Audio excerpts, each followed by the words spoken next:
TikTok has over 1.5 billion users, but that doesn't mean your brand belongs there. Let's talk about it.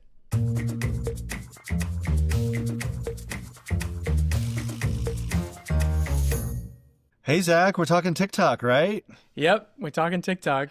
Awesome. I heard a little intro there. That was exciting. Yeah, so we're going to dive into a really great question. TikTok, obviously, in the news plenty. I believe they just, like, either this week or last week, got another 90-day extension on their ownership and being able to be in the U.S. I just feel like that they're just going to kick the can down the road for the next, 10 years, and then it'll be irrelevant and we'll move on. It'll be in Honestly. MySpace. But TikTok's still alive and well. I know with the youth love it. And I get my TikToks, as you know, either in Instagram Reels or on Facebook Reels, because people share in multiple places. And half the time when I click on it, it's like a TikTok link and it'll take me to the website. So which for is me, fine. I don't even use TikTok anymore because I found myself just spending way too much time on it. And me, I kind of like going on hikes and being outdoors and stuff. So it just gives me more time to do that. But I think the thing about it that really kept me locked into it all the time was how good the algorithm is. It just really feels like you're getting served content that's it's like reading your mind almost. It's so good. That's because they know everything about you. Exactly. Yeah, I know. And it's just you get content that you are really tailored to your interests, and it's just really hard to not oh, I'm bored right now, let me just swipe through 100 TikToks, and by the time you know it's 2 hours later. So I do that on Instagram with Reels, and it's probably the same thing. So I'll get on one Reel and then it recommends other stuff, and I'll just keep watching what it keeps recommending, and then suddenly I'm the biggest issue I have is if I back out, the original reel that I clicked on is there. I can't see the last one that I viewed. If I want to share that one. Oh, I know. It's easier. Oh, come on. I really think it's easier to swipe out of Reels for me than it is to swipe out of TikToks, because the fair. Reel algorithm is good, but it's not what TikTok was. So. All right. That's fair. So we're going to talk, though, about whether brands should be on TikTok. So despite the controversy, despite, is the Chinese government spying on everybody, spoiler, they're probably spying on all of us in multiple ways, all the time. I think that, privacy is it's kind of dead. It's pretty much gone. Yeah. Unless you live in a cabin in the woods and have no electronic devices. But this should be interesting because we're going to unpack what matters when you decide to be on the platform, how you can kind of make that decision as a brand, and how to avoid just chasing trends. No, you should not create one TikTok video to jump into a trend and then never create anything again. That's not going to work. And then you've got a couple of good examples about brands that get it right? Yeah. And I think it's kind of interesting what brands can do well on TikTok.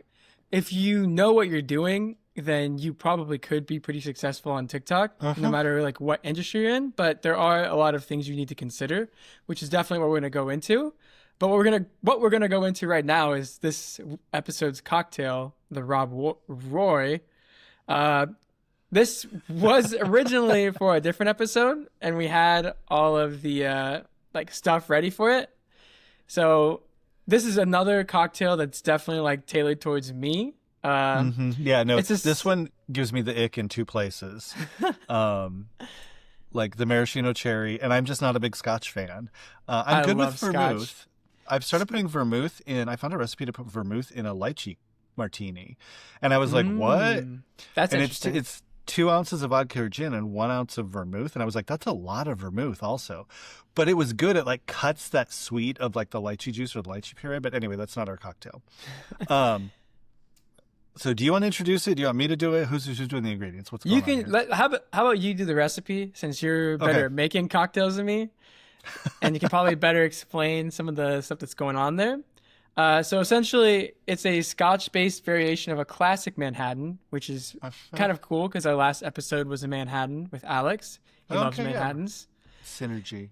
There you go. It was created in 1894 at the Waldorf Astoria in New York City to honor the premiere of an operetta based on the Scottish folk hero Rob Roy MacGregor. The drink uses Scotch whiskey instead of rye or bourbon, which gives it a smokier, peaty edge. And Scotch to me just tastes like a campfire. and I love Yeah, it. it I love can. smoky like flavored things, especially Okay, cocktails. so it's a Manhattan with Scotch instead of whiskey. Basically, yeah. Okay, sure. All right. So to make this bad boy, it is a lot of booze. It's really just booze. That's all you put in it, and then throw a cherry in there. So 2 ounces of Scotch whiskey, 3/4 of an ounce of sweet vermouth. Note that there's sweet vermouth, there's dry vermouth, and then there's, I think, extra dry vermouth, if I remember right, because we have sweet and extra dry in our house, and they're very different. So 2 dashes of Angostura bitters. And then you can garnish it with maraschino cherry. That's my second ick. I'm not a fan of maraschino cherries. My pro tip is Luxardo cherries, or even the knockoff Luxardo cherries they have at Costco So, or Trader what do you Joe's. not like about the Maraschino cherries?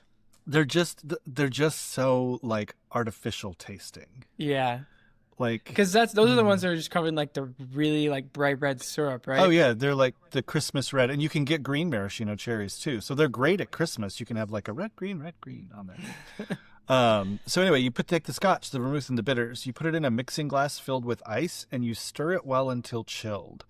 Then you strain it into a chilled coupe or martini glass. And then your maraschino cherry goes in it. So I learned the other day, so my lychee martini, I'm just stuck on that because I have all the stuff, so I have to drink them like regularly because those lychees won't last forever in the fridge. Um, but it was the recipe that I had was like in bold letters. It was like stir, do not shake. And it's the same thing with things like a Manhattan, excuse me, or a Rob Roy. Drinks that are supposed to be booze forward and booze heavy, if you shake them, the ice breaks up and it dilutes it, and you lose some of that like punch. Because a dry martini should taste like you're just drinking gin, basically. Like it's just booze. So same thing with this one, and that's why the stirred not shaken, shaken not stirred is important. If you want it to be a little less boozy, you could shake it. It's going to dilute it a little bit. If you want to have that full punch, then stir. So little education there. I thought it was Nice. great. All right, so that is the Rob Roy. We do not have those to drink today. Zach would be drinking one. I would not be drinking one. I would be having something else. But a great classic cocktail. So should we get into TikTok? Yeah, let's get into TikTok.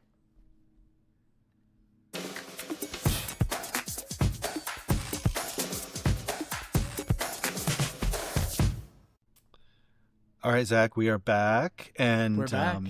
we're going to flip it today. So I think a couple episodes ago, I know you asked me the questions because it was a topic that you were like, I don't really get into this topic super deeply. So you asked me questions and I answered them. Well, I don't use TikTok. I see some of them. I don't study TikTok. I was getting to the point of adding it to my class, and then they ended up they didn't need an adjunct anymore, so I don't teach anymore, so I didn't add it. So we got kind of 4 areas to talk about. So I think the first one is okay, let's talk about audience. How should I evaluate audience when I'm thinking about getting on TikTok as a brand? Well, like any company, obviously, like you need to like look at the platform and who's already there. And if your target audience isn't there, then it might not be a place for you or at least worth investing time into. With TikTok, I would say the main demographic of people, there's over 1.5 billion users worldwide. So that's a wide range of people. Big. A little bit of everybody's on there, but I think who is engaging the most and responding the most to a lot of the content is definitely Gen Z, maybe some younger millennials too. So if you're selling refrigerator compressors, you probably don't want to be on TikTok. Yeah, I think what it looks like to me is like it's the old TV demographic was 18 to 24. Like that was kind of your youth demographic. And then 18 to 34 was kind of when you're getting into some of the more middle things. I think it feels like this is like a 25 and under kind of a platform. Yeah. And it's definitely not buttoned up. It's probably one of the most like non-buttoned up platforms you can Like be on. So loose, Wild West. Yes, a lot of stuff goes. And to keep Okay. up with all of the trends and all of the things that are popular, you have to be like really like flexible. And I know a lot of big companies have really intense approval processes for a lot of their social posts. So if It's you not gonna can't fly. keep up with a lot of the trends that are happening, which sometimes just like flash in the pan, it's here for 2 weeks and then it's gone. and you miss your opportunity if it's still on approval a month later. So I think when a lot of these that we're going to go through are questions you should ask yourself if you're thinking about joining TikTok, because it's easy to see other brands performing well there, but one, why are they performing well? And is this something that's actually going to like positively impact your business, or are you just like getting caught up in the whole trends thing? So if I was a brand, and let's say my demographic currently is a little bit older, like more of that like 30s, 40s kind of range, but I really want to start fostering like a younger audience, do you think I should try TikTok to like get into that like 18 to 24, 25, 26 range, like the 20 somethings? It depends on the product to me. Okay. I think growing your brand awareness on the platform, like if you're like, let's say you're some kind of like, let's say like the company you just mentioned, right, wants to increase your brand awareness, like you said, you're not going to probably get sales from it, like directly from TikTok, but you are going to get a lot of eyes on your product. And that might be a good thing or a bad thing, depending on like what you associate yourself with on the app. It's like I said, it's kind of a wild west. So, I mean, I don't know. There's a lot of things happening there. And I think it's important to be very careful. Like an old school makeup company like Maybelline, maybe not being on there, but if they're launching a new line of lip glosses aimed at teens, having the right content and pulling it in there could work for them, but maybe not for the whole brand, but really that one product or that line, you know, down in there. And there's advertising opportunities too that are a little more controlled, don't allow comments. You obviously way more targeted. I kind of love that. So maybe if you think about that way, maybe you don't necessarily want to be on TikTok like posting every day, but maybe you test out an ad campaign to see how it does. That might be a good first step too for an older target audience company, I think. I think when you talked a little bit about content, like can you make the content? Can you get it out fast enough? Do you have a machine that can do that? But I think there's also this personality piece. Like if you're an old school company and you've got a youthful product line and you want to get in there, you're probably going to have to alter your personality for TikTok versus what you might do on Facebook for boomers or for Gen Xers or that kind of thing, right? Like, and that's something that people like get fuzzy about. Like, oh, our brand is our brand. And it's like, but a product line can have a personality. Your brand can have different moods as well. Yeah. I think looking at, you know, like Wendy's and Oreo and some of those is a really good example of that. They can be old school, but they can also be, you know, youthful and edgy. Well, and that's the thing with TikTok. I think it's important to like realize that whoever you have running your account, that almost needs to be their like full focus if you want to be really successful at it. Because like I said, there's hundreds of trends happening, and a lot of post success is dependent on you either following those trends or like knowing what's good on the platform, which is, you know, with any social platform. But I would say TikTok is really involved. And like I said, like if you're going to commit, you almost have to fully commit or just run ads because. Well, and I feel like, so one, producing short form video is not easy. And it takes resources. Like you can't just film a whole thing and then pop it in there. Like you've actually got to know what you're doing, have a plan, and do some editing. And some of the best stuff on TikTok has great editing, right? Like people pop in, pop out. Like, and I've started seeing the sort of like what you see on TikTok, and then there's another video that accompanies it that's like what we actually did in real life, like how this worked, which is kind of cool. But those take time. Yeah. And you have to be ready to fail too, because even if you do everything right, nobody might see it, and then you put all that time and effort into it. Yep.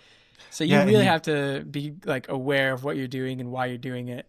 Yep. And that's one of the worst things, like when you take all this time to do something and produce some sort of content and then nothing happens with it. Yeah. You know, your mom calls and she's like, I read it. And you're like, great, thanks, Mom. I appreciate it. I sent you the link. You wouldn't have found it otherwise. And you're also not our audience. But thanks. That's great. Another thing to keep in mind too is you might go viral once and never have any interaction on your post ever again. I've seen a lot of like local businesses, they'll have one video that pops way off and it'll have like 600K views, tens of thousands of likes. It really helped their business, but 2 years later, they're still trying to do like capture that, like flash in the pan kind of post and it's just not working and you're still spending time in it. And I mean, there is still some value for like local businesses like that because surprisingly, a lot of people do use TikTok as almost as a search engine for like food, especially in restaurants. They try and look up videos of a place to see if it's good. I've done that before just to see like, oh, what's best sushi in Charlotte? Let's see if there's any TikTok videos because there's a lot of local influencers. So there's a lot of like a wide range of content you could do on TikTok. I just thought that was kind of interesting, but yeah, it's very involved.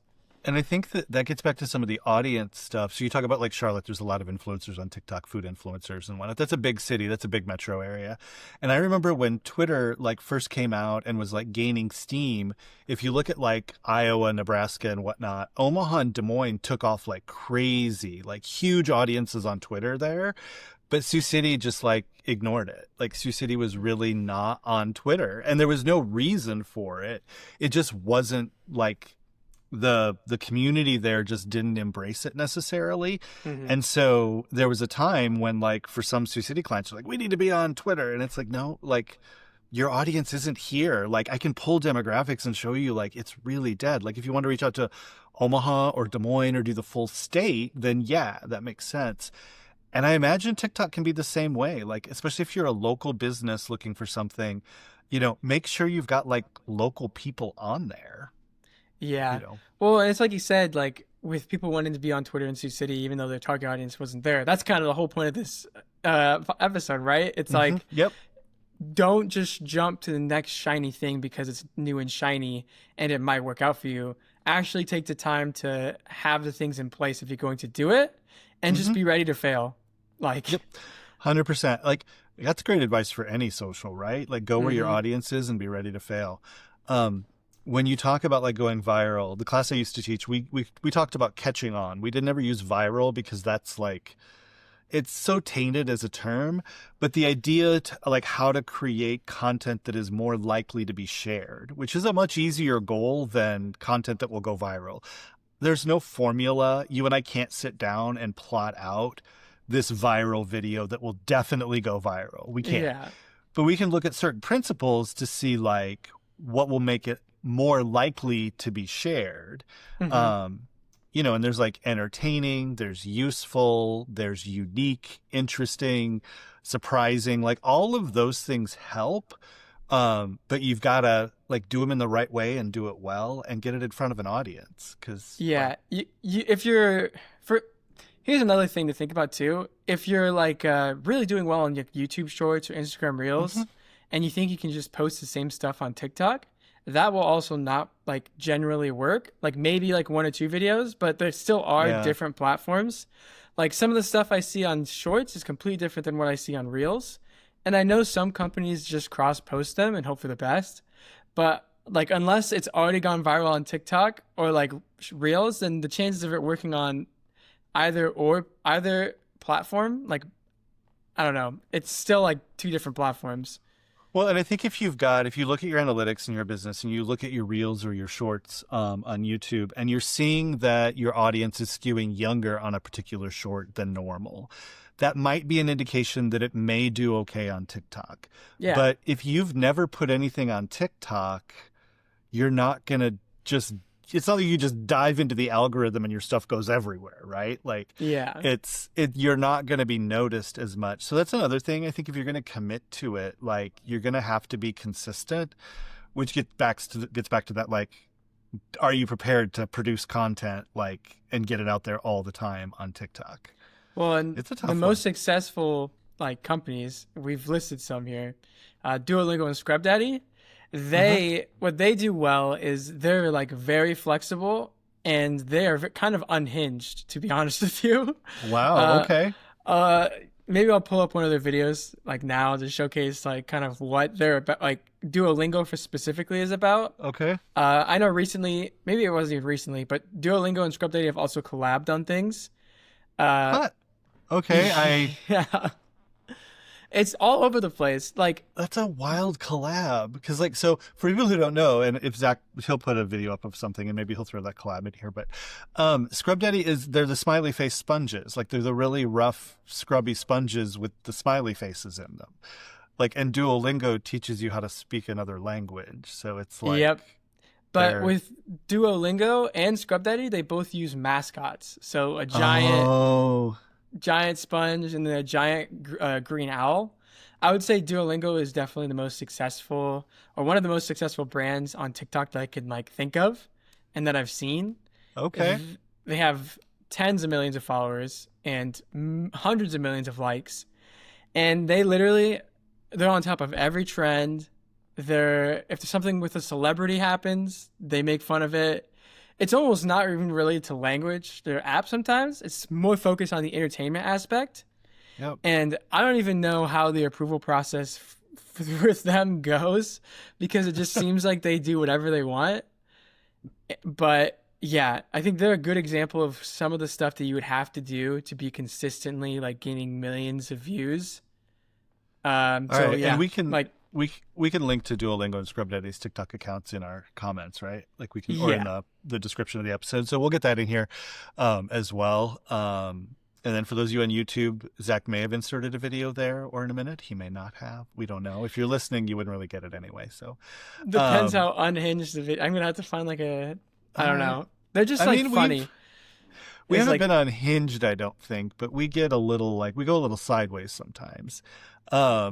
So my favorite, instead of unhinged, is when people are like, I'm basically feral at this point. Like, I'm just completely out of control, ungovernable, like doing whatever I want to, and get out of my way or you're going to get hurt. Like, that's funny. So it sounds like your advice would be like, go unhinged if you're going to get on TikTok. Just let it loose, let it fly. You're going to have to be loose. If you're buttoned up, you're not going to get any views. Okay, so wait, but do you think somebody could be so buttoned up that they push it the other way, where it's like, how like a bad movie is maybe so ironically, bad? yeah, maybe ironically, but like how bad movies are so bad they become cult classics, yeah, I don't know, like that might be harder, like to do with something like that. Though I did the TikTok that got me, I think I put it in one of our chat channels, was somebody did the AI generation with dogs at a dog park, and like if they were talking. Oh, I've seen that before, actually. It was so good. And then I sent that to a friend, and they're like, "Oh yeah, like she does great stuff." And I was like, "Oh, okay." Like, yeah, there's a content creator who does some really cool stuff. There were a few political ones that I saw too, but I won't get into those. But they were really hilarious. I can send you one after this. But yeah, okay. What else do people need to know if they're going to get their brand on the TikTok? I mean, I would just ask yourself those questions like, is your target audience there? Okay. Are you ready to fully commit to actually doing everything that it takes to be successful on TikTok? Do you have like clear goals? Like, what are you trying to reach? We can talk about that a lot. Yep. Like, if it's brand awareness, then it might be for you. And if it's brand awareness with that specific generation of people, or generations of people, then yeah, maybe it's worth at least running some ads. If you're just trying to go viral, then, I mean, that's a no-go for almost any social platform. That's not the right goal to have. Yeah, no, definitely not. And it's You also, just wanna- you're setting yourself up to fail. Like, No, yeah, 100%. Ideally, your goal should be to connect with your target audience. So much And so have that fun. and have fun. But so much so that they want to work with you or want to buy your product. Yep. That'll be, that's an interesting one. So I think the other thing that's funny about these is if you were to get, like, if you had a company and you were applying for like their TikTok marketing manager job or whatever, I would ask them these same questions. Like, okay, let's talk about your target audience. Who are they? Do you understand the level of effort? Like, this is my full-time job. It'll also be weird hours sometimes. Like, making sure you're torture testing them to understand they know what they're getting into, and that it's not a 9 to 5 work for a corporation and do this, because, that trend comes out at 9 p.m. and you've got to have the flexibility to like jump on it. Yeah, you got to be really on top of the trends. Yep. And then same thing. What's your goal? How am I going to be measured? Like, how are we going to know if this is successful? Or are you just going to like fire me in 6 months because you felt like it didn't work? That'd be rough. Whew. Yeah. It takes a lot to be successful on that platform, which is why we made this video, because I think sometimes people fall into that trap, like we were saying. Oh, So 100%.